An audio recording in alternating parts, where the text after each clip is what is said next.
Paz do Senhor Jesus Cristo a todos os irmãos em Cristo Jesus que estão conosco nesta live excepcionalmente, hoje diretamente do meu lar, por alguns motivos técnicos.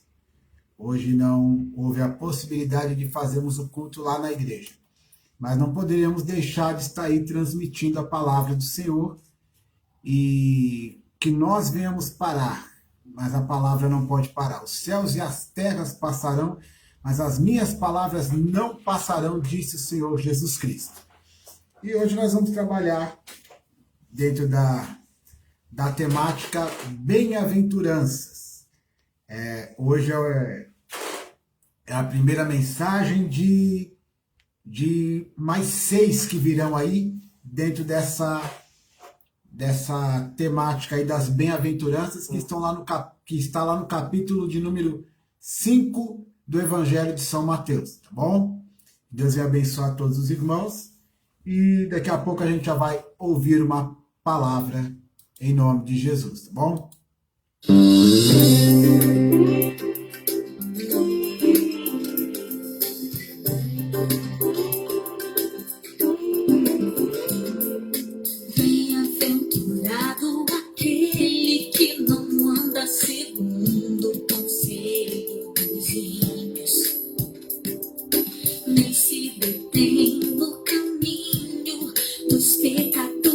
Nem se assenta como escarnecedores.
Bem-aventurado aquele que não anda segundo o conselho dos ímpios, nem se detém no caminho dos pecadores, nem se assenta com escarnecedores.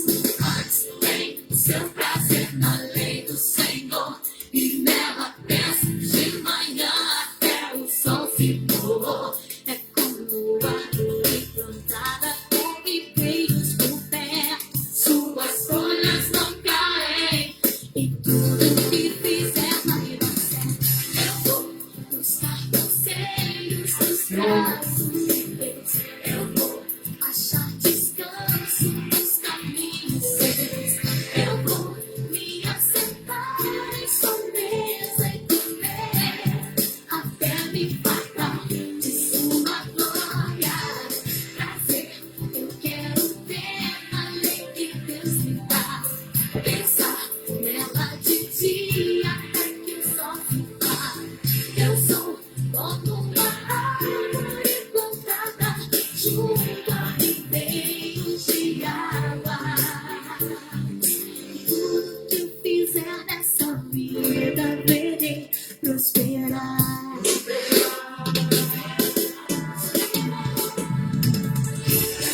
Eu vou buscar conselhos nos braços de Deus, achar descanso nos caminhos seus, me assentar em sua mesa e comer até me fartar de sua glória. Eu quero ter a lei que Deus me dá, ela de dia até que o sol se vá. Como uma árvore plantada junto a ribeiros de águas, e tudo que eu fizer nessa vida verei prosperar. E tudo que eu fizer nessa vida verei prosperar. Verei prosperar. Verei prosperar. Pai do Senhor, irmão Francisco, Chico, doido pros íntimos. Pai do Senhor, quem mais está com a gente aqui? Quer ver? Mostra a cara aí, crente. Bom, tem 2 pessoas aí no momento e normalmente tinha 5, desistiram. A quem ficar vai receber o melhor de Deus, amém? Vamos ouvir mais um hino e daqui a pouco já vamos para a palavra, tá bom?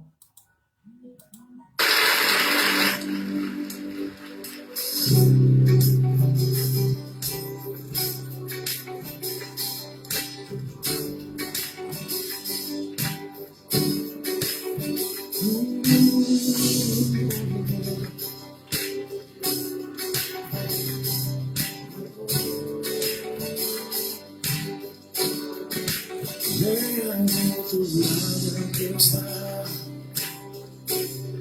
em toda a casa de honrar. Sua força dominava os céus e o coração firme está em Deus.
26. E que o consolo do Senhor venha sobre a sua vida. Em nome de Jesus.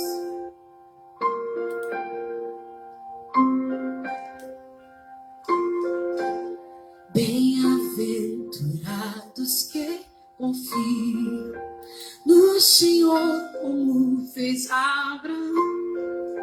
Ele creu ainda que não viu, e assim sua fé não foi em vão. É feliz quem segue fielmente nos caminhos santos do Senhor. Na tribulação é paciente, esperando no seu Salvador. Os heróis da Bíblia Sagrada não fruíram logo em seus troféus, mas levaram sempre a cruz pesada para obter poder dos céus.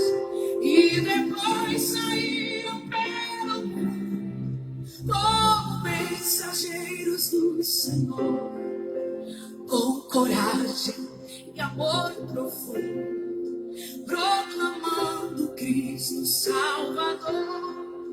Quem quiser de Deus terá coroa, passará por mais tribulação. Às alturas santas ninguém voa, sem as asas da humilhação. O Senhor tem dado aos seus queridos parte do seu glorioso ser. Quem no coração for mais ferido, mais daquela glória há de ter. Quando aqui as flores já fenecem, as do céu começam a brilhar. Quando as esperanças desvanecem, o aflito Como é que tá o volume aí, Chico? vai orar. Normal? Os mais belos Vou acertar já antes da palavra. foram escritos em tribulação, e do céu as lindas melodias se ouviram na escuridão. Oh, confia tu inteiramente na imensa graça do Senhor. Seja de ti longe o desalento e confia no seu santo amor. Aleluia, seja a divisa do herói todo vencedor. E do céu mais forte vem a brisa que te leva ao ser do Senhor. Oh, vai consolando. Beleza.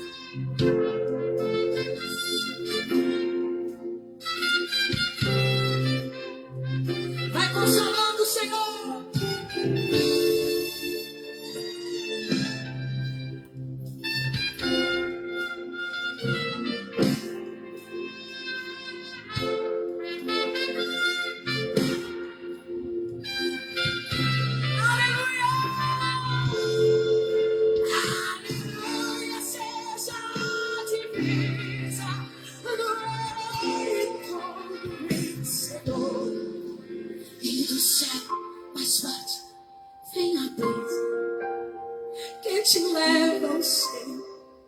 Senhor.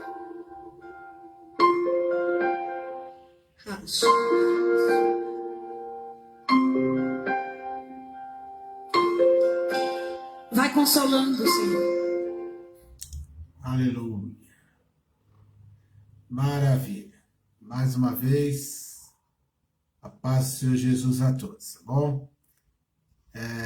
Na última live houve alguns contratempos em relação ao volume e perguntei para o nosso irmão Francisco aí, ele falou que o volume para ele está muito bom. Se algum outro irmão que está aí com a gente tiver... Muito bom, né, Francisco? Show de bola. Se algum outro irmão que está aí na live com a gente estiver tendo dificuldade com o volume, me avisa agora antes que a gente inicie a palavra, tá bom? Então nós vamos estar aí lendo sobre as bem-aventuranças e vamos ver o que o Senhor tem para nós através da sua palavra. Louvado seja Deus por isso. Tá bom? Então vamos lá. Evangelho de Mateus, capítulo de número 5. Quem teve oportunidade para falar do volume, bem, não falaram, vou seguir adiante, tá bom? Capítulo 5 do Evangelho de São Mateus.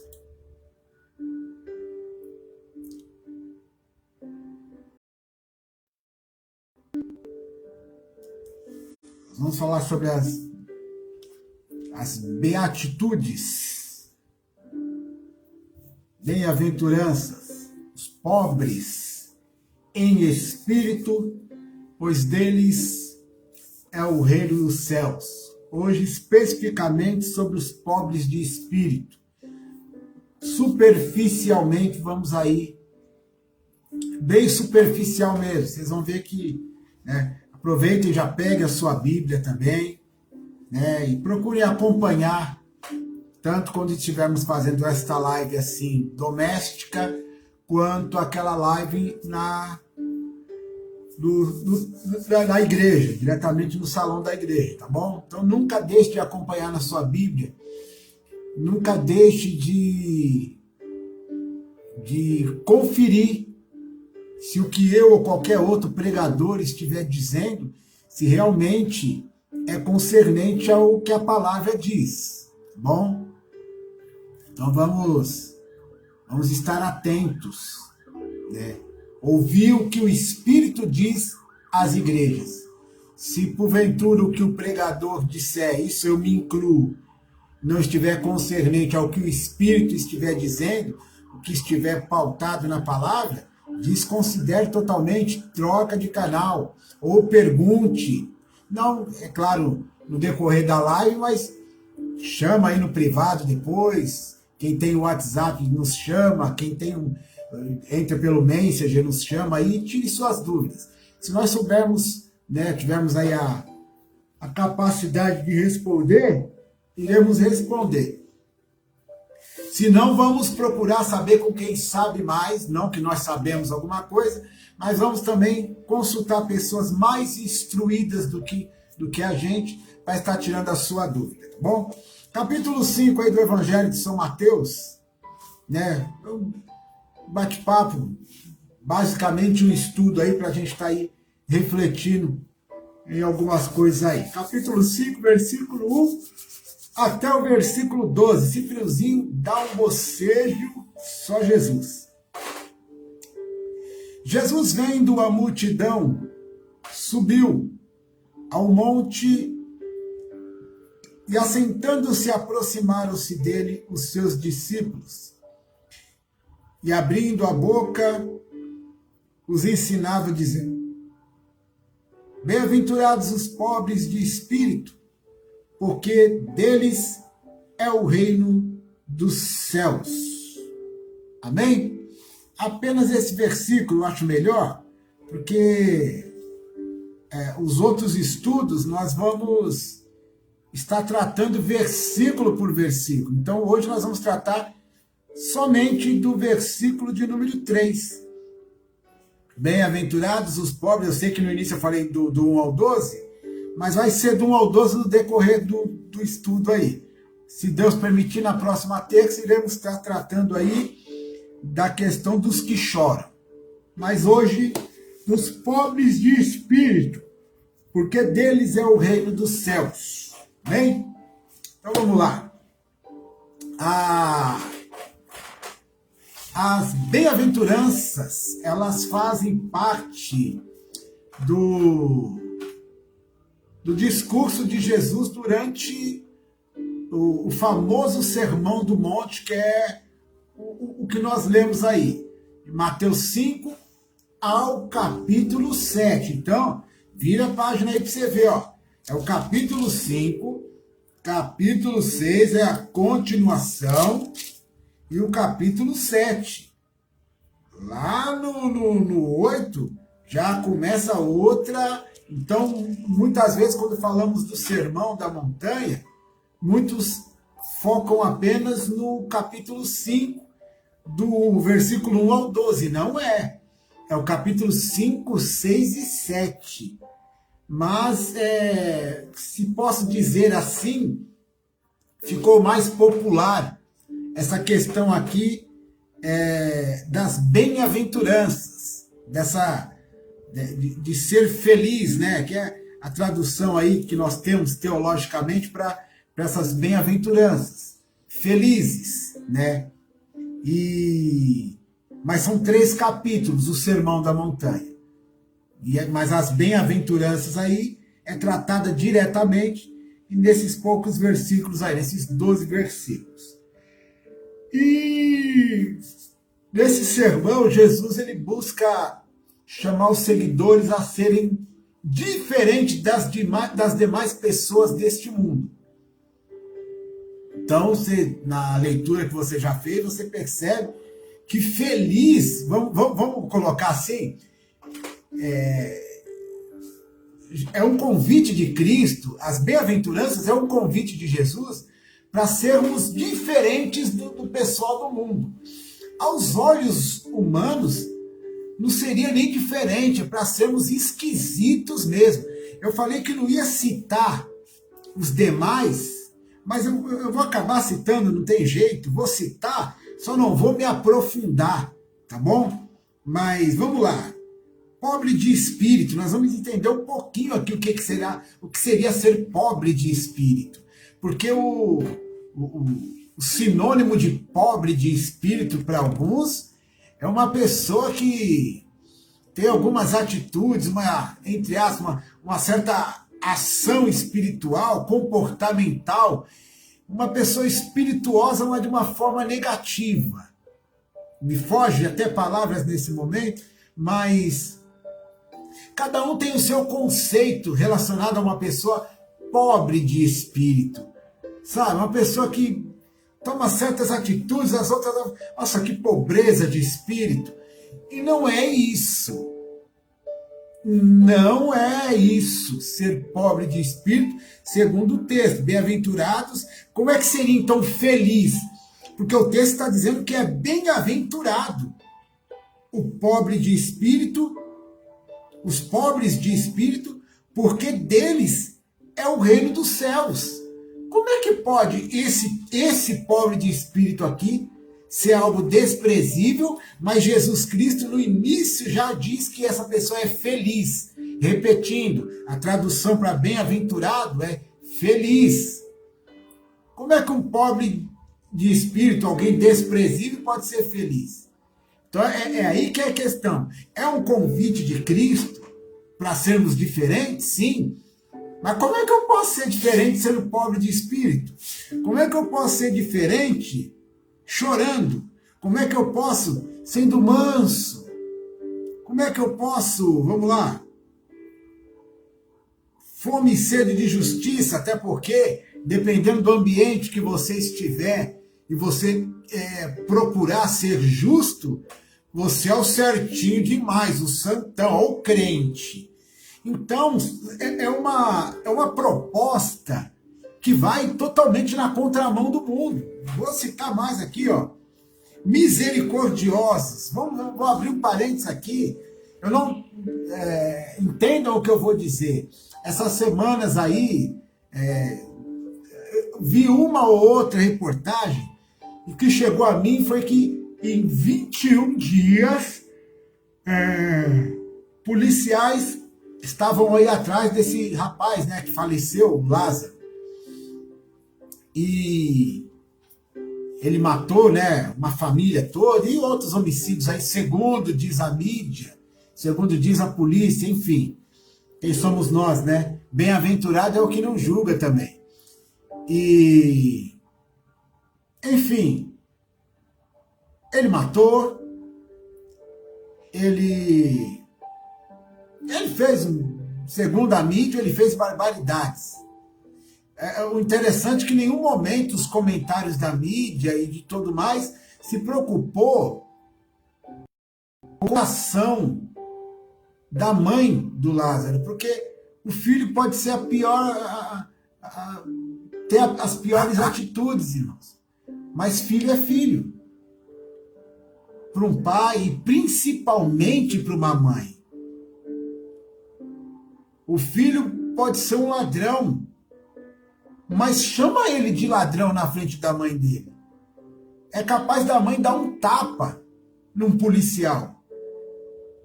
Aí o policial vai tomar um tapa da mãe e vai falar, mas seu filho é ladrão mesmo. Ela vai falar, mas é o meu ladrão. Só eu posso chamar ele de ladrão. É igual falar, a mãe fala, o meu filho é porco, ele não toma banho. Aí alguém vai falar, nossa, seu filho é porco, não toma banho. A mãe vai falar assim, quem é você para chamar meu filho de porco? Eu falo, mas a senhora disse que ele é porco. Eu falo, eu disse, mas eu posso chamar o meu filho de porco. Você não. Então é assim que funciona. Mas independente das coisas que ele fez, que não foram corretas, não estou aqui passando pano, não. Porque o que nós ouvimos aí, o pouco que eu assisti, eu ouvi pessoas na mídia até falar, tem que matar. Pessoas falando que, olha, não estou dormindo porque... Para. A última coisa que esse cara queria era se enfiar na casa de alguém, porque era o mais provável. E pessoas falando um monte de besteira aí que não, sabe? E eu tenho certeza que muita coisa do que foi dita desse rapaz nem é. Porque quem conta um conto aumenta um ponto. Não estou isentando ele do que ele fez, não. E não sou eu que vou julgar essa causa. Principalmente agora, depois de morto. Vivo já não seria eu. Agora, depois de morto, piorou. Mas eu parei aqui na questão dos misericordiosos, porque eles alcançarão misericórdia. Então, assim, a falta de misericórdia de muita gente, né? Policiais comemorando como se tivesse matado um porco que estava correndo numa caçada, como os ricos fazem, né? Pelas suas fazendas por aí, soltam um determinado tipo de animal e saem com seus cavalos manga largas, com portes imponentes, perseguindo esse animal até que ele se esfatie de cansaço e eles consigam abater esse bicho. Esse rapaz, ele fez algumas coisas aí sim que, aos olhos da sociedade, aos olhos de Deus, é inadmissível. Aos nossos olhos, aos olhos da sociedade, é inadmissível o que ele fez. Mas eu não posso desejar a morte dele. Enfim, então ser misericordioso, principalmente em determinados casos, como esse e muitos outros, tá totalmente na contramão do mundo, bem-aventurados limpos de coração, né? O que é ser limpo de coração? Jó era reto, sincero, temente a Deus e desviava-se do mal, né? Em algumas versões, íntegro.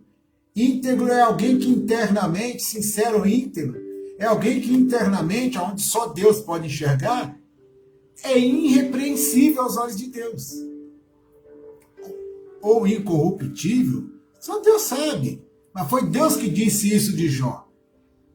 Então literalmente estar na contramão. As bem-aventuranças é algo que convida o crente a ser diferente. Convida o crente a ser alguém nessa terra que o mundo estranha e que muitos crentes também estranham, principalmente os crentes que não estão compromissados com essas bem-aventuranças, que acham que não é bem assim. Se o crente acha que não é bem assim, é claro, hoje eu estou aqui pregando para você, você pode muito bem me pegar em alguma situação contrária a essas bem-aventuranças, como eu posso também pegar você em uma situação contrária, porque estamos sendo aperfeiçoados por Cristo a cada dia.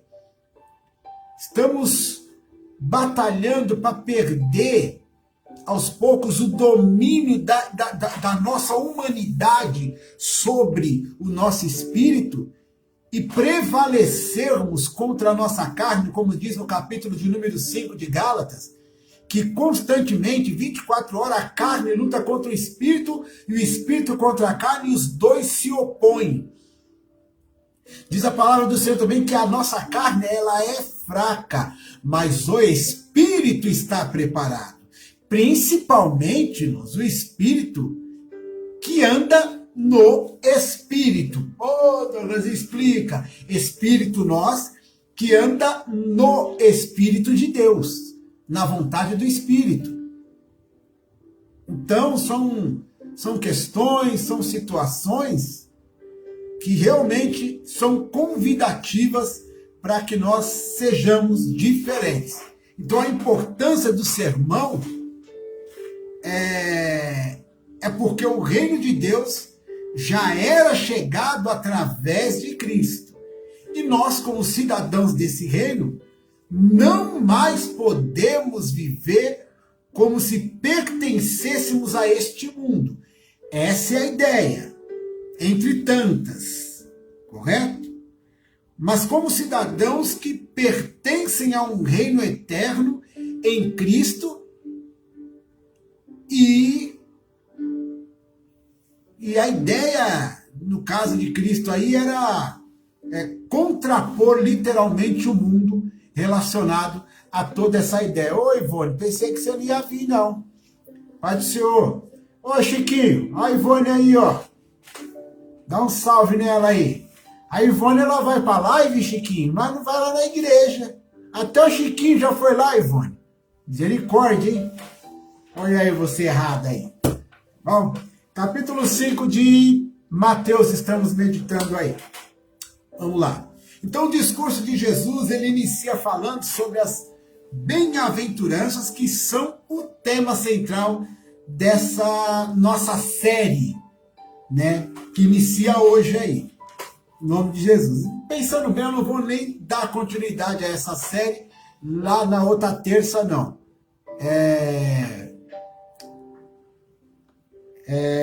Se Deus permitir, domingo, se Deus permitir, domingo a gente já vem com o próximo tópico, tá bom? Então, bem-aventurado, em grego, significa, usa-se a palavra makarios, bem-aventurado, que significa literalmente feliz. Macario, ou Macarios. Se a pronúncia não for essa, eu sei que a internet está cheia de estudante de grego aí de plantão para me dar uma alfinetada, tá bom? Vai ter alfinetada mesmo, mas manda a pronúncia correta para que eu aprenda, tá bom? Eu quero ver se a senhora vai mesmo, mas tá bom. Então, não tem muito mistério em entender o porquê Jesus usou esse termo. Ele falava que aqueles aos quais havia uma ação teriam uma consequência positiva. Correto? Ou seja, é feliz porque aquilo que está acontecendo será recompensado. Cada ação, a sua reação. Então vamos lá. Em 1 Pedro, capítulo 4, versículo 13. 1 Pedro 4, 13 diz assim: mas alegrem-se à medida que participam dos sofrimentos de Cristo. Bom, alegrem-se. É como se ele dissesse, sejam felizes à medida que vocês forem participando dos sofrimentos de Cristo. Para que também, quando a a sua glória for revelada, vocês exultem com grande alegria. Então, levando novamente para a introdução desse estudo, aonde ser bem-aventurado está nessa contramão, esse relato, essa afirmativa de Pedro, confirma o que nós já entendemos aí minutos atrás, que além de andar na contramão e de sermos convidados, né, para se contrapor ao mundo, verdadeiramente, como diz Pedro aí, é ser feliz, participar, né, conforme a medida da participação dos sofrimentos de Cristo. Isso tem que nos gerar felicidade. Essa é a lógica das bem-aventuranças. Pai do Senhor, Joninha, Deus abençoe. Então, essa é a lógica da bem-aventurança. É sermos felizes mediante o sofrimento. Então, para o mundo, isso se chama sadomasoquismo. Aonde a gente pode ver masoquismo na Bíblia? Quer ver? Vamos aqui, ó. Deixa eu lembrar do texto aqui. Tem uma situação aqui do Elias e os profetas de Baal. Olha que negócio interessante. Lá em 1 Reis, olha que benção, abrindo o texto. Tô crente para danar.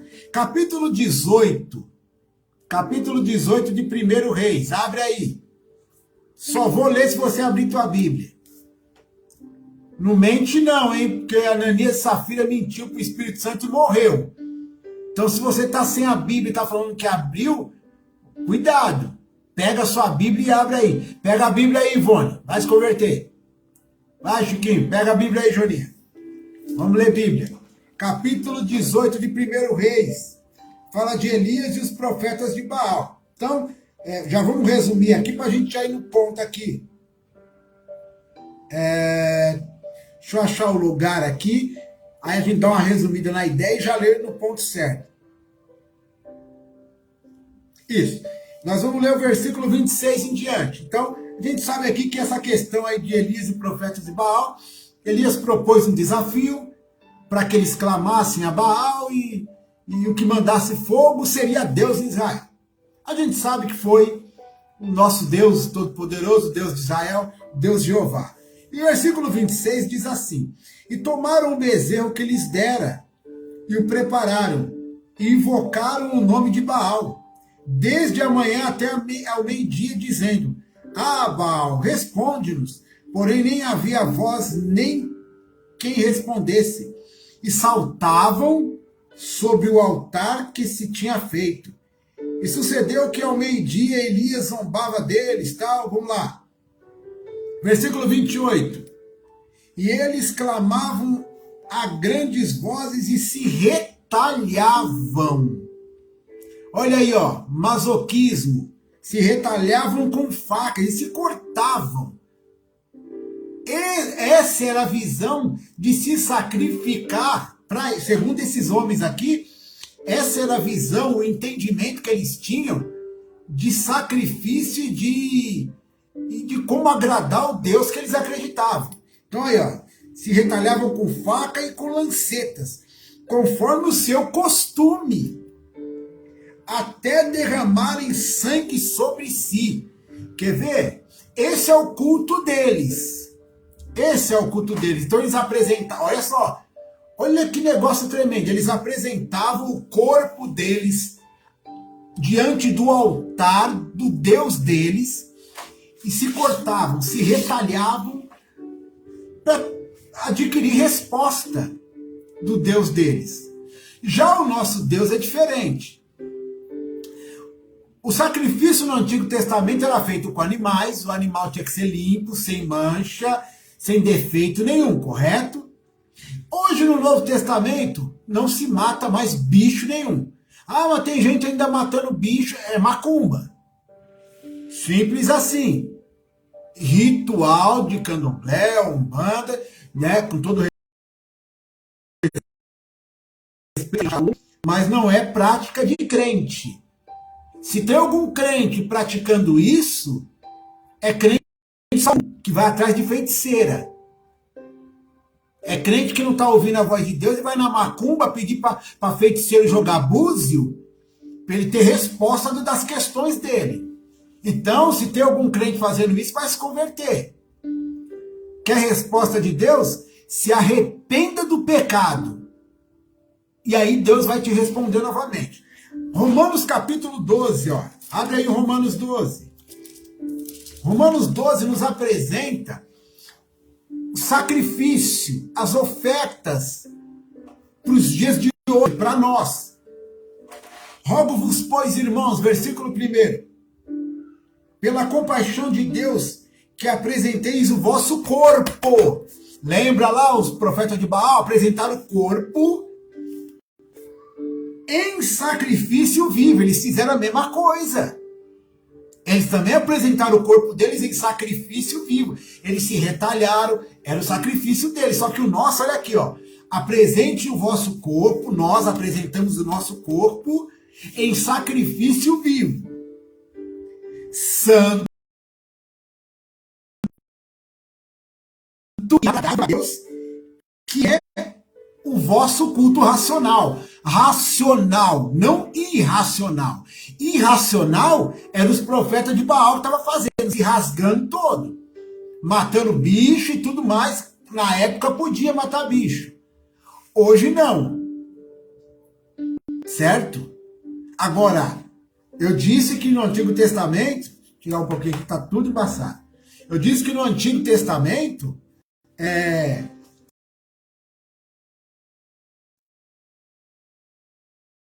o animal é limpinho, tudo, enfim, impecável. Nós não somos animais, mas temos que apresentar o nosso corpo, a nossa vida, como sacrifício vivo, é o que está escrito. Quais as condições desse sacrifício vivo? Vamos ler aqui. Eu estou percebendo aqui que a minha internet está falhando. Sacrifício vivo, tá? Primeiro ponto, vivo. Aí Apocalipse diz que alguns têm nome de que está vivo, mas está morto. Então, a primeira coisa que você tem que averiguar é se você está vivo. Se você não estiver vivo, já está reprovado na primeira parte do sacrifício. Nossa, irmão, como é que eu posso estar morto se eu estou andando? Não, mas tem morto que anda. Tem um monte de The Walking Dead aí andando pela rua, uns The Walking Dead gospel ainda. Lá no capítulo 11, lá de 1 Coríntios, quando fala da Santa Ceia, não fala? Por isso que há muitos entre vós que dormem. Tem um monte de sonâmbulo andando aí, irmão. Gente que está fora da presença de Deus, gente que conhece a palavra de Deus e voluntariamente está andando no pecado. Você está morto ou morta. Volta à vida. Eu já fui, você já foi, um monte de culto e campanha de avivamento. E o que a gente mais vê em campanha de avivamento é crente pulando, rodando, falando em mistério e rodando no mistério. É só reteté em campanha de avivamento. Depois sai do culto, tudo cansado, suado, não lembra do que foi pregado e saiu mais morto do que entrou. Avivamento é voltar à vida. É isso. Para simplificar. Para a gente não se ater a esse assunto e sair do que nós estamos. Mas avivamento, a palavra já fala, avivamento. É voltar a viver. É quem um dia esteve vivo, morreu. E Jesus quer trazer de volta. Então a primeira coisa que o Douglas e você, como sacrifício, tem que ser vivo. Tem que estar vivo. O que mais? Santo. Santo aí significa o quê? Separado.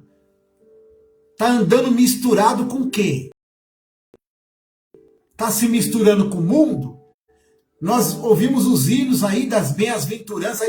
3 hinos aí nós ouvimos antes da palavra que fala sobre bem-aventurança. Primeiro ouvimos o hino da Eichla, que fala: bem-aventurado aquele que não anda segundo o conselho dos ímpios. Salmo capítulo 1. Depois ouvimos o do Fernandinho, né, que é uma regravação do mesmo hino da Aline Barros, que fala das bem-aventuranças. E depois 126 da harpa. Bem-aventurado que confia no Senhor, como fez Abraão, e assim vai. Então, santo é separado. Frisamos novamente no Salmo 1. Bem-aventurado. Bem-aventurado é aquele que não anda segundo o conselho. Olha que tremendo. Agora, você vê, nós estamos falando das bem-aventuranças aqui no Novo Testamento. E o Salmo capítulo 1 também traz uma bem-aventurança. Diz que bem-aventurado é aquele que não anda segundo o conselho dos ímpios, nem se detém no caminho dos pecadores e nem se assenta na roda dos escarnecedores. Antes de fazer todas essas besteiras, tem o seu prazer na lei do Senhor e nela medita dia e noite. Fala que o crente que faz essas coisas boas, que medita na palavra dia e noite, que procura andar correto, ele é como uma árvore plantada juntinho a ribeiros de água. Suas folhas não caem, dá fruto em todo o tempo e tudo que fizer dá certo. Olha aí, tudo que você está fazendo está dando certo. Vamos lá, santo, separado e agradável a Deus, que é o nosso culto racional.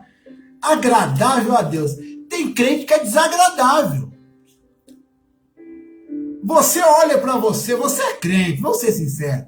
Como é que você está? Você está achando que você está agradando? De repente você está um crente desagradável. Entendeu? É um negócio, analise-se, pois o homem é a si mesmo. Então você vê os critérios que nós temos aí para sermos bem-aventurados? É um negócio complicado. Na verdade não é complicado não. Que a grosso modo, se a gente olhar, parece até difícil de fazer. Mas quando a gente começa, irmão, voltar a viver uma vida de oração, a oração nos leva mais próximo de Deus. Se aproximar de Deus faz com que algumas coisas em nós vá saindo. E automaticamente essas coisas saindo, né, porque para se aproximar de Deus, precisa estar em santidade. Deus só permite se aproximar dele aquele que ele quer. E para se aproximar dele, irmão, o negócio Mas vamos seguir aqui. Nossa, eu preciso correr aqui. Meu Deus, passou 1 hora e a gente não. Meia hora. Vamos lá. Então a felicidade por trás de tudo que fazemos aqui neste mundo, por amor a Cristo, vamos lá, a felicidade por trás de tudo que fazemos aqui neste mundo por amor a Cristo é a recompensa que nos será revelada e estaremos em sua glória. Romanos novamente, capítulo 8, versículo 18, ó, fala algo interessante relacionado a isso. Ó. Romanos 8, estou terminando de ler o livro de Romanos, estou indo para a minha 4ª leitura da Bíblia, desde que me tornei cristão. É pouco, é pouquíssimo. Quase 20 anos de crente, estou lendo pela 4ª vez no ímpeto de ler inteira. E, particularmente, eu acho uma vergonha. Já era para ter lido ela. Eu acho que uma vez por ano, no mínimo, a gente tinha que ler a Bíblia inteira. Para frisar mesmo e estudar. Romanos 8, versículo 18, diz assim, ó. Porque para mim tenho por certo que as aflições deste tempo presente não são para comparar com a glória que em nós há de ser revelada. Então o que nós estamos passando de dificuldade agora não é para compararmos com a glória que será manifestada no futuro na nossa vida em Cristo Jesus. A grande tristeza é que muitos de nós não creem mais nisso. Não creem, não querem mais dar a vida pelo Evangelho. Se a cruz que Jesus deu para você carregar não couber na rodinha dos seus amigos, Cristo não cabe na tua vida. Você não entendeu? Você quer participar de lugares, mas não quer levar sua cruz junto. É isso. Cada um recebeu uma cruz. Só que alguns lugares que alguns crentes estão frequentando, eles não querem levar a cruz junto. É como se eles dissessem assim, ah não, ali eu não posso levar a cruz, porque é um ambiente que não é muito bom para levar a cruz. Mas sabe o que esse crente está dizendo? Ele está falando assim, não, eu não posso levar a cruz ali para dentro, porque ali vão descobrir que eu sou crente. Jesus deixou bem claro. Aquele que me negar diante dos homens e diante dos anjos, eu o negarei diante dos anjos e diante do Pai. Em Mateus aqui, capítulo 24, entre 24 e 25, acho que no 24 fala sobre Jesus falando que não conhece alguns que bateram na porta da graça. Senhor, em teu nome expulsamos demônios, curamos, oramos, fizemos isso e aquilo no nome de Jesus. Jesus vai olhar na bolinha dos olhos e vai falar, cara, não te conheço. Moça, não te conheço. Aí você fala, mas como é que pode acontecer essas pessoas terem os dons e não serem conhecidas por Jesus? Como é que pode? Deixa eu achar aqui um texto aqui. Em Romanos de novo. O livro de Romanos é algo profundo demais, irmão. Muito profundo. E aqui, porque os dons e a vocação de Deus são sem arrependimento. Isso. Capítulo 11, versículo 29. Tá fresquinho, porque eu estou lendo o livro de Romanos e já veio na mente agora, o livro que a gente está lendo fica fresquinho a ideia. Quando a gente presta atenção no que está lendo, né? Fala assim o versículo 29 do capítulo 11 de Romanos. Porque os dons e a vocação de Deus são sem arrependimento. Olha só que negócio tremendo. Deixa eu ver aqui, deixa eu ver assim, que quando o evangelho... É isso mesmo. Porque os dons e a vocação de Deus são sem arrependimento. 11:29 de Romanos. O que quer dizer? Deus não se arrepende de dar os dons. Porque Ele deu. E Ele deu o dom. E como Paulo mesmo fala, e outorgou, Ele elegeu a igreja. Ele me elegeu. Ninguém votou em mim, irmão, mas eu fui eleito. Olha, ninguém votou no Pretinho, irmão. Os caras não querem Pretinho lá na cadeira. Mas eu fui eleito por Jesus. Eu sou embaixador do Evangelho na terra e você também. E juntamente com essa eleição, nos foi entregue dons. E esses dons... Esses talentos, lembra da parábola dos talentos? É para ser granjeado, multiplicado. Vamos dar exemplo. Hoje não foi possível o pastor Douglas fazer o culto lá na igreja. Então ele vai ficar de boa em casa, vai dormir. Irmão, e o talento que foi entregue? Eu não tinha que estar lá hoje. Por um certo motivo não foi possível. Mas e aí, as pessoas? Você ia entrar na live... E não ia catar live nenhuma, não ia ouvir palavra nenhuma. E a minha responsabilidade? Mas você entrou e deu de cara que o Pretinho. E eu estou pregando. Acabou. Tem que ser feito.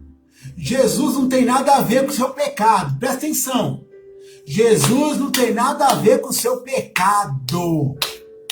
Quem está pecando é você, não é ele. Aí o que eu faço, irmão? Lembra de Maria Madalena? Em algum momento, Jesus questionou ela relacionado ao que ela estava fazendo, ao ato que ela foi pega fazendo? Nenhum momento. Jesus não está preocupado com isso. Presta atenção. Jesus foi até ela, depois de toda aquela ideia, né, daquele que não tem pecado, tal. Jesus chegou nela, eu acredito que ela esperou naquele momento e falou, moiou agora. Agora o cara vai catimbar de, você fez isso, você fez aquilo. Jesus, ele é o salvador, não o acusador. Presta bem atenção, não vamos inverter aí os valores, não vamos inverter os papéis. Não é nem os valores, os papéis. Jesus é o salvador, não o acusador. O acusador é o diabo. Tá bom? Livro de Tiago, capítulo 1, fala sobre isso. Deus não é tentado pelo mal e não tenta ninguém com o mal, porque Deus é bom. E Deus é todo poderoso, ele é incorruptível, ele é imutável. O mal não consegue mudá-lo. E ponto. Agora, chegou até ela e falou, mulher, aonde estão os teus acusadores? Olha que negócio tremendo. Ela olhou para o lado e falou, se foram todos. Ele, eu também não te acuso. Pegou na mãozinha da bonita, ajudou, se levantou e falou para ela, ó, vai, rala peito. E não peques mais. Só isso. Então para com esse negocinho de eu não volto para Jesus por isso, por aquilo outro. Jesus está pouco ligando. Ele está preocupado com a sua salvação, sim. Mas essa sua preocupação de, eu vou voltar, eu estou assim, eu estou assado. Para, você está desviado. Você já conhece Jesus. Para de chamego. Ama. Isso, olha. Aleluia. Vamos seguir aqui. Darabacaia. Olha, ai, meu Deus do céu. Vamos lá. Alaraiosai. Que coisa maravilhosa. Senti até uma presença. Então vamos lá. O que é ser pobre de espírito? Estávamos na expectativa para esse negócio. O que realmente é ser pobre de espírito? Como diz aí no versículo 3 do capítulo 5 de Mateus. Bem-aventurados os pobres de espírito, porque deles é o reino dos céus. Então, pobre ou humilde, dependendo da tradução da Bíblia, não está remetendo a uma pobreza financeira, luxo ou bens materiais. Não é isso. Na verdade, a Bíblia nos diz que nem a pobreza é um bem e nem a riqueza é um mal. Vamos dar uma olhada nisso? Vamos lá. Tiago capítulo 2. Tiago capítulo 2. Vamos lá. Tiago capítulo 2, versículo 5, diz assim: ouvi, meus amados irmãos, porventura não escolheu Deus aos pobres deste mundo para serem ricos na fé e herdeiros do reino que prometeu aos que o amam? Então já está aí esse detalhe. Repito, então vamos lá. Pobre ou humilde, dependendo da tradução, não está remetendo a uma pobreza financeira, luxo ou bens materiais. Na verdade, a Bíblia nos diz que nem a pobreza é um bem e nem a riqueza é um mal. Aí eu leio de novo Tiago 2,5. Ouvi, meus amados irmãos, porventura não escolheu Deus aos pobres deste mundo para serem ricos na fé e herdeiros do reino que prometeu aos que o amam. Também tem mais um Salmo 112. Vamos lá, Salmo 112, fala alguma coisinha também? Esse eu lembrei agora. Salmo 112. Espero que seja lá mesmo.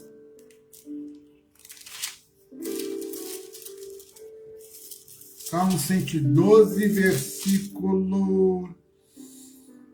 Se eu não me engano, é o 5.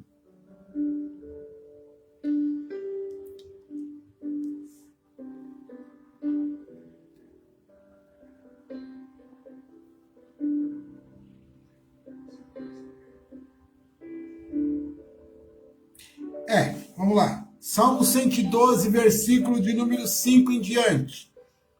Que fala na questão que nem a riqueza é um mal. Então vamos lá.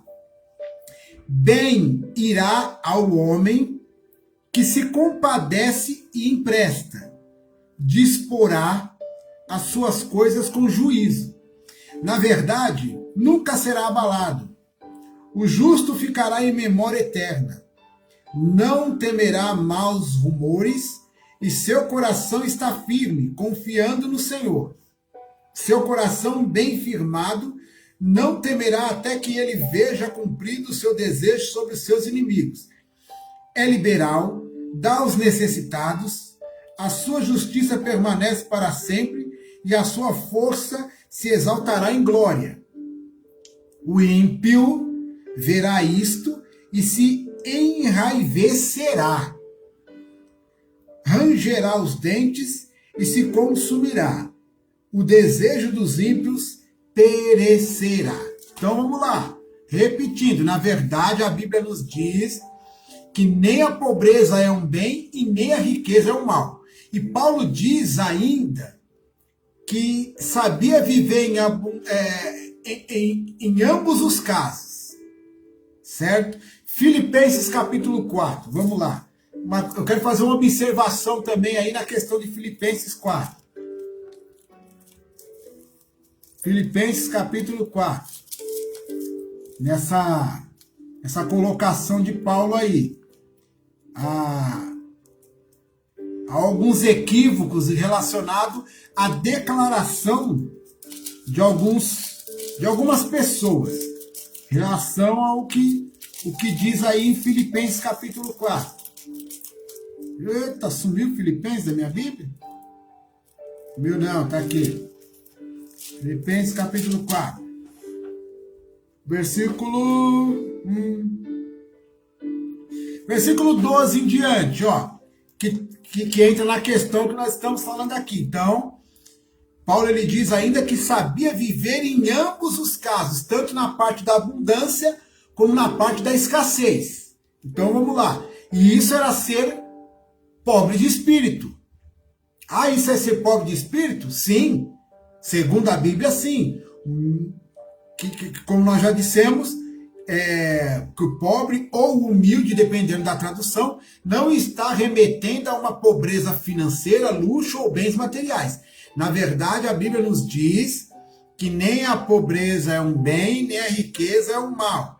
E Paulo diz ainda que sabia viver em ambos os lados. Então, a questão que Paulo colocou foi essa aqui, ó. Sem estar abatido e sem também ter abundância. Em toda a maneira e em todas as coisas estou instruído. Guarda essa palavra, instruído. Para ser rico, precisa ser instruído. Porque senão a pessoa se torna pobre. Perdão. E para ser pobre também precisa ser instruído. Porque senão a pessoa se torna mais pobre ainda. Vamos lá. Tanto a ter fartura como a ter fome. Tanto a ter abundância como a padecer necessidade. Ponto. Era apenas o versículo 12. Mas o versículo 13, famosíssimo, diz assim: posso todas as coisas naquele que me fortalece. Então, Paulo deixou bem claro aí que em questão de pobreza de espírito, ele já estava instruído a viver nas duas extremidades, em ter tudo e não ter nada.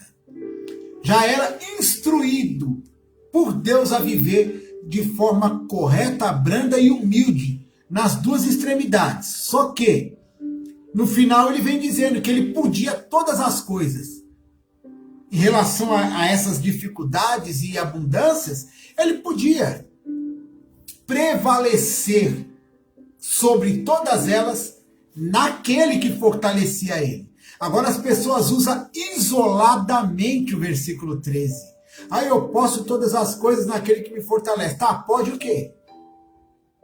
Porque o contexto aqui fala em ter abundância, mas frisa principalmente em não ter nada. E normalmente nós vemos pessoas reclamar totalmente da vida quando está passando as necessidades. Reclama e pode todas as coisas em quem? Então não coloca um texto fora de contexto. O texto é até certo, mas o contexto da vida muitas vezes não está de acordo com o contexto do texto que a Bíblia está apresentando, correto? Então, pobre também não está dizendo sobre pessoas que são pobres de espírito, pessoas que não têm uma vida espiritual de busca ao Senhor. Também não fala de pessoas tímidas, covardes ou que se sentem inferiores a outras pessoas. Apocalipse 21, versículo 8. Apocalipse 21, versículo 8. Fala assim, ó.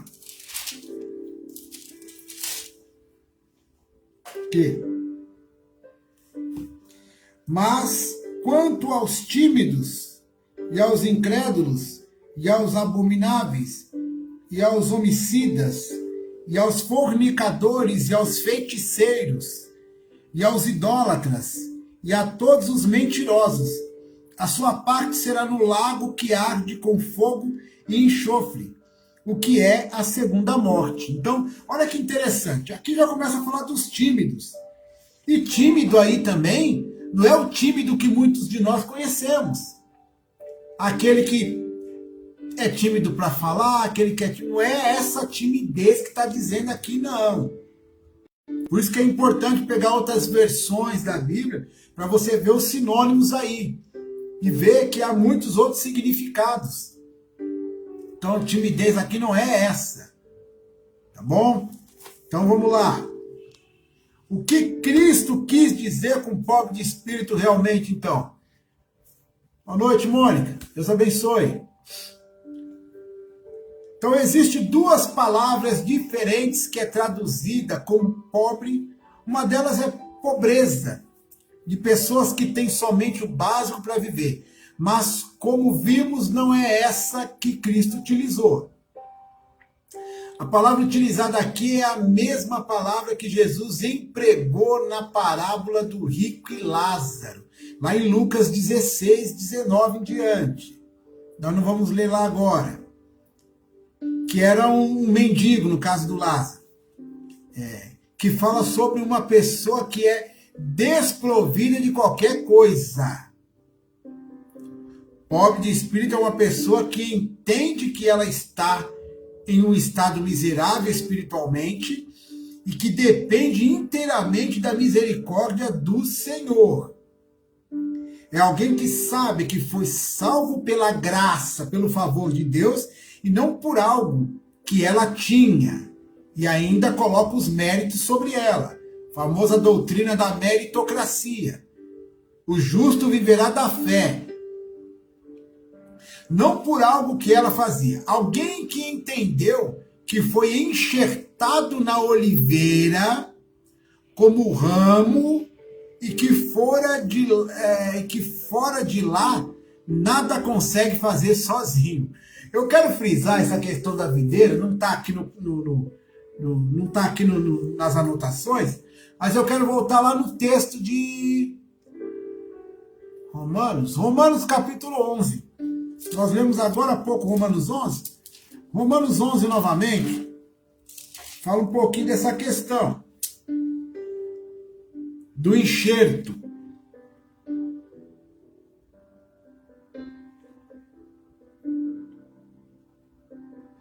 Versículo 17 em diante, Romanos 11, 17 diz assim: e se alguns dos ramos foram quebrados, e tu, sendo zambujeiro, foste enxertado em lugar deles, e feito participante da raiz e da seiva da oliveira, não te glories contra os ramos, e se contra eles te gloriares, não és tu que sustenta a raiz, mas a raiz a ti. O que está dizendo aqui é que nós somos um ramo, não da oliveira verdadeira.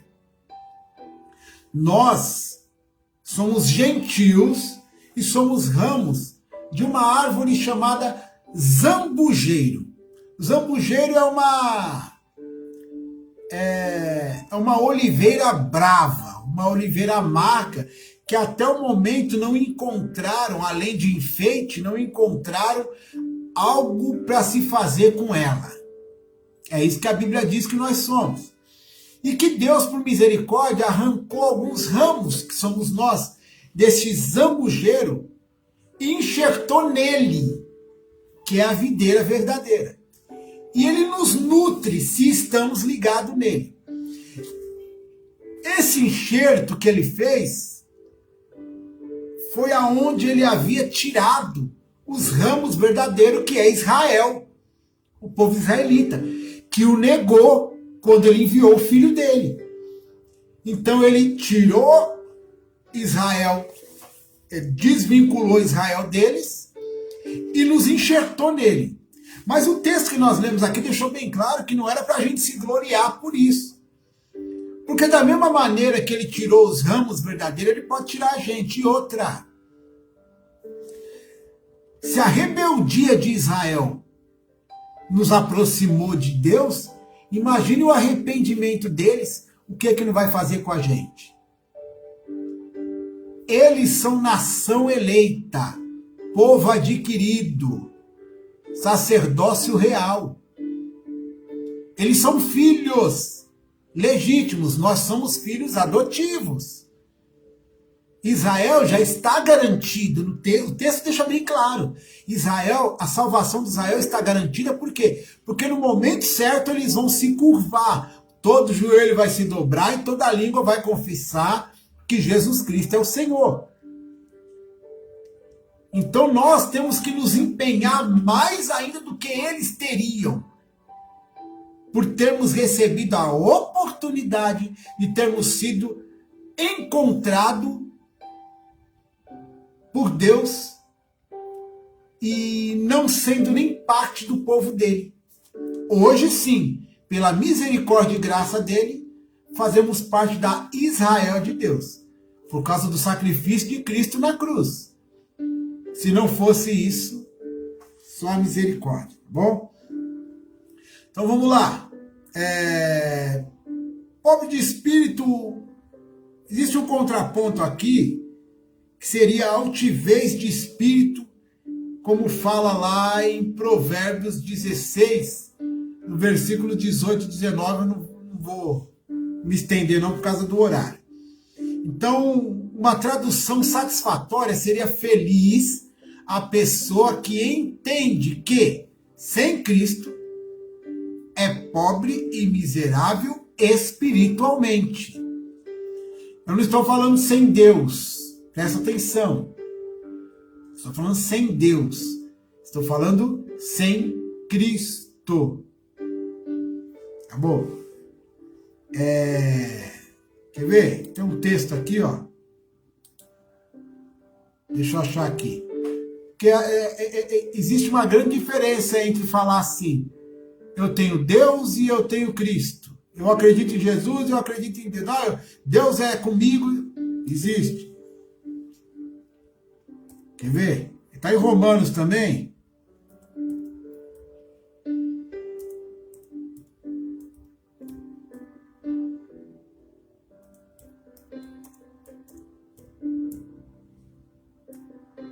Quer ver? Vamos lá.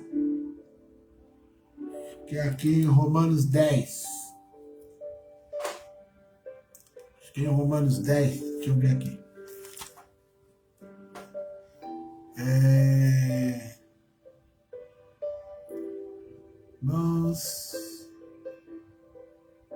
Pois posso testemunhar por quanto quem descerá ao abismo, mas a palavra está apertada. Pode ser salvo. Romanos 10, versículo 9, ó. Diz assim: se com a tua boca confessares ao Senhor Jesus e em teu coração creres que Deus o ressuscitou dos mortos, serás salvo. Vou ler de novo.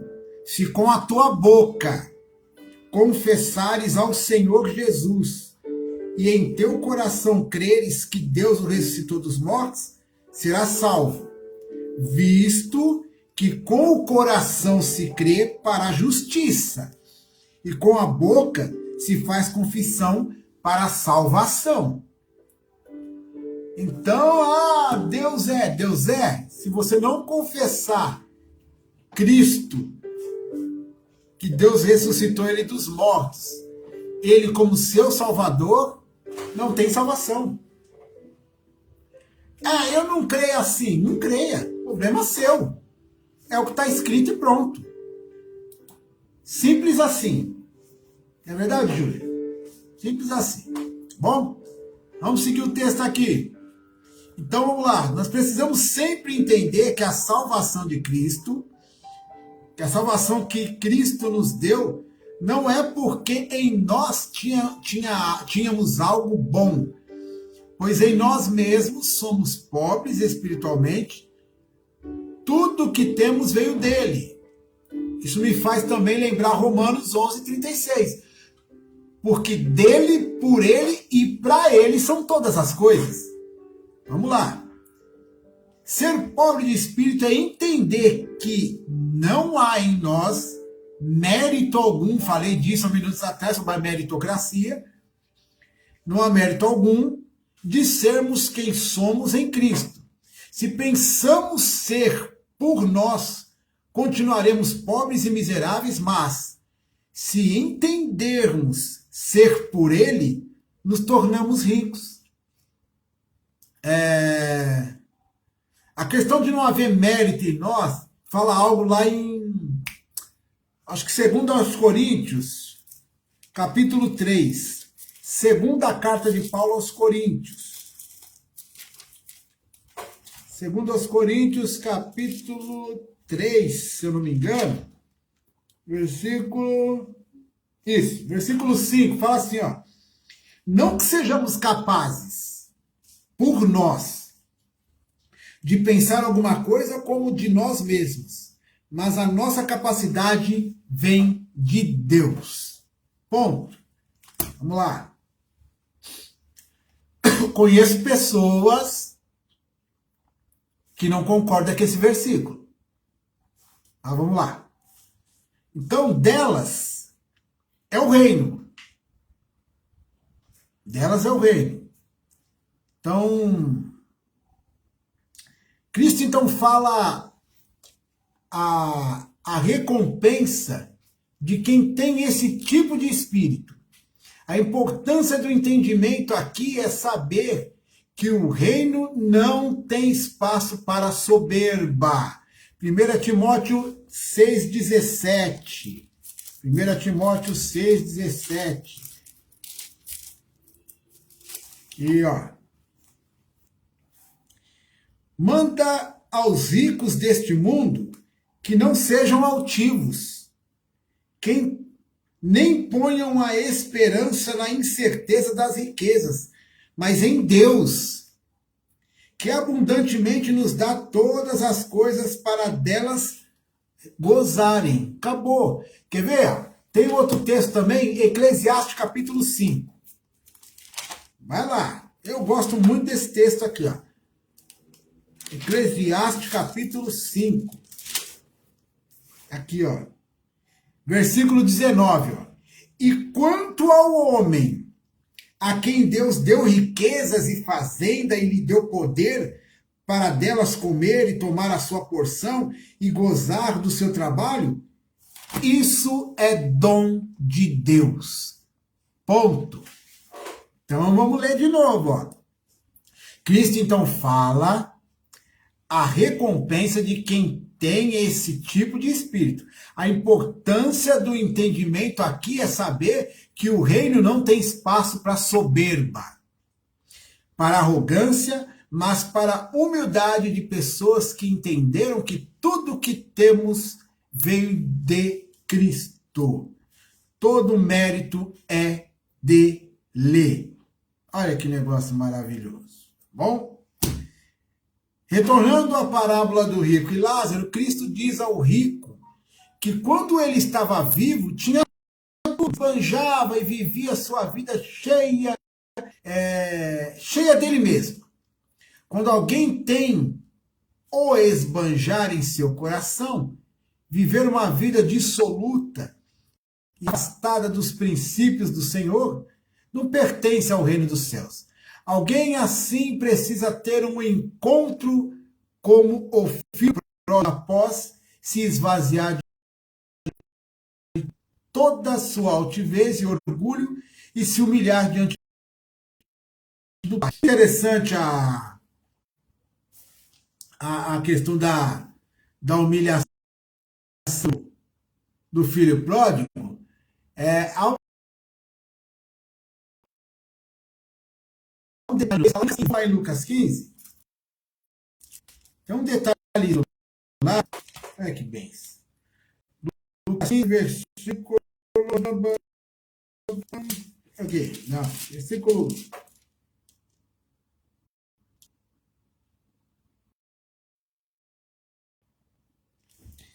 O versículo 17, vai fazer uma observação. Versículo 17, versículo 17 diz assim, ó, e caindo em si,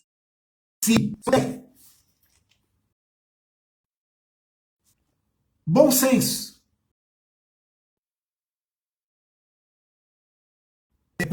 houve aí uma centelha de bom senso, ele caiu em si.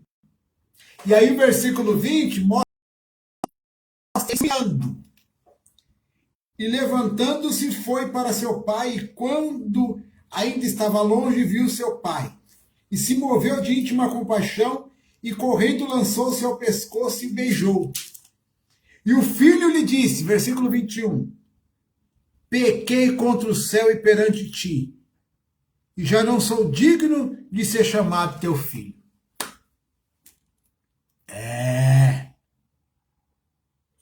O orgulho foi embora. Aí houve restituição. Correto? Então, um espírito humilde, né? Um espírito humilde. João 14,15 também fala um negocinho aqui sobre essa questão que nós vamos ler agora. João 14,15. Isso. Então vamos lá. Alguém que é pobre de espírito é alguém obediente e que está aos pés do Senhor, independentemente da situação financeira, seja pobre como Lázaro ou rico como Davi. O importante é entender que tudo que temos é do Senhor e não deixar que nada suba à nossa cabeça. Então, João 14,15 fala assim, ó, se me amardes, guardareis os meus mandamentos. Simples assim. E Mateus 23:12. Mateus 23:12, ó. Estamos terminando já. 23:12 diz assim, e o que a si mesmo se exaltar será humilhado, e o que a si mesmo se humilhar será exaltado, como o filho pródigo aconteceu aí. Então busque um coração reto diante do Senhor, um espírito humilde de verdade, que não vive aparência, mas sua essência foi regenerada e transformada por Cristo, como diz aí Mateus 18, versículo 4. Outro princípio aqui, é claro, somente deles, né, é o reino dos céus, caso nós não sejamos assim, né, caso não sejamos assim, na questão de buscar um espírito humilde, nós não teremos o direito ao reino dos céus. É simples o texto. Então, é um convite do Senhor para nós buscarmos aí essa bem-aventurança de sermos pobres de espírito,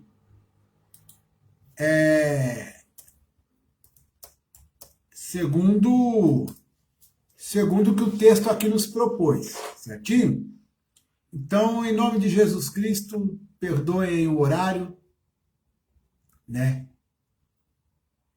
E eu creio que em nome de Jesus Cristo, Deus vai responder para você aí, né, mais coisas decorrentes às orações que você vai fazer, ao que você anotou, ao que te chamou a atenção, ao que você vai ler depois e vai entender que, entre tantas coisas de ser pobre de espírito, é saber que tudo que sai da nossa vida veio dele. E para ele a honra, a glória, todo o louvor e toda a majestade. Tá bom? Que Deus abençoe os irmãos que participaram com a gente aí. E que os irmãos permaneçam firmes para a glória do Senhor, em nome de Jesus Cristo. Que o grande amor de Deus e a graça do Senhor e Salvador Jesus Cristo e a comunhão do Espírito Santo esteja sobre a tua vida, hoje e para todos sempre, em nome de Jesus. Tá bom? A Ele somente. Que Deus abençoe. Seja a honra, a glória e o louvor. Curta o hino aí, que depois o Facebook vai cortar. A profundidade das riquezas, tanto da sabedoria quanto do conhecimento. Adicione a todos. Oh, profundidade das riquezas, tanto da sabedoria quanto do conhecimento. Quão insondáveis, Senhor, são os teus caminhos.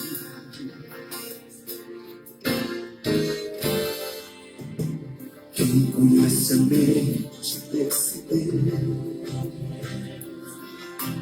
não há outro igual a ele, e ninguém acima dele, porque por ele, pra ele, são todas as coisas. Levanta as mãos. A ele a glória, a ele a glória, eternamente.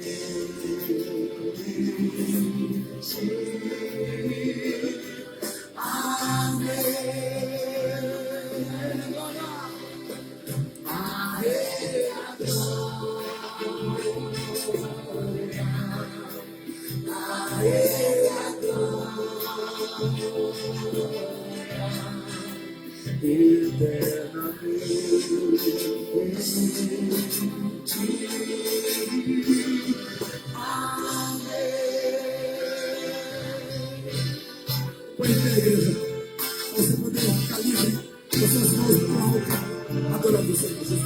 Aleluia.